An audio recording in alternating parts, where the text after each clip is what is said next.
అందరి ఆడపిల్లల్లాగే నేను ఎన్నో కలలు కన్నాను. నా భవిష్యత్తు గురించి, నా ఫ్యూచర్ లైఫ్ పార్ట్నర్ గురించి, నా ఫ్యూచర్ చిల్డ్రన్, గ్రాండ్ చిల్డ్రన్, మరెంతో జీవితం గురించి నేను ఎన్నో కలలు కన్నాను.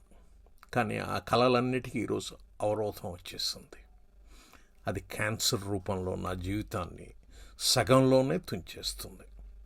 ఇప్పుడు జీవితం ఎంత దుర్భరమో అనిపిస్తుంది. ప్రతిరోజు ఒక గొప్ప బహుమతి, కానీ అది గ్యారంటీ లేదు కదా రేపటికి. మీరు చావుకు భయపడాలని నేను ఈ సందేశం ఇవ్వడం లేదు. ప్రతి చిన్న విషయానికి టెన్షన్ వద్దు అని చెప్పడమే నా ఈ ఉద్దేశ్యం. ఈ సందేశాన్ని ఇస్తున్న వ్యక్తి హాలీ అనే ఒక ఆస్ట్రేలియన్ అమ్మాయి. 27 సంవత్సరాలకే జీవితం అతి చిన్న వయసులోనే చాలించాల్సి వచ్చింది క్యాన్సర్ వలన. ఆమె సందేశాన్నే నేను ముందు మీకోసం చదువుతున్నాను. మీ దేహానికి, ఆరోగ్యానికి కృతజ్ఞతతో ఉండండి.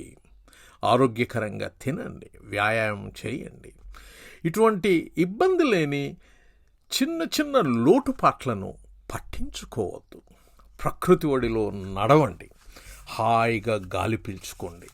మీ సమయాన్ని అనుభూతుల కోసం వెచ్చించండి, వస్తువుల కోసం కాదు. మెటీరియల్ థింగ్స్ వద్దు. మీ ఆప్తుల కోసం వంట చేయండి. మీ స్నేహితులకు ఐ లవ్ యూ నోట్స్ రాయండి. విసుక్కోవడం తగ్గించండి. మనస్ఫూర్తిగా ఇతరులకు సహాయ సహకారాలు అందించండి. ఆపదలో ఉన్నవారికి తోడుగా ఉండండి. ఇతరుల సమయానికి విలువ ఇవ్వండి. సమయ విలువ పాటించండి. ఇతరులు ఉన్నప్పుడు ఫోన్ కాస్త పక్కన పెట్టండి. ఆకృతి కలిగిన శరీరం, ఎక్కువ హై పేయింగ్ జాబ్స్, ఇన్స్టాగ్రామ్ ఫోటోలు ఇవేవి ఆనందాన్ని పర్మనెంట్గా ఉంచవు.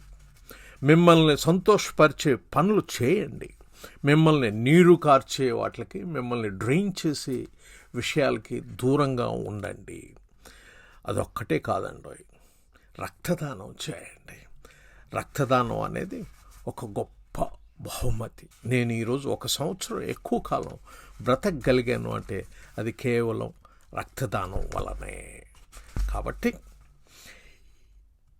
ఈ చిన్న చిన్న విషయాలని జాగ్రత్తగా చేసుకుని జీవితాన్ని హాయిగా గడపండి. మనం మరలా కలిసేంత వరకు మీకు సెలవు. మీ హాలీ.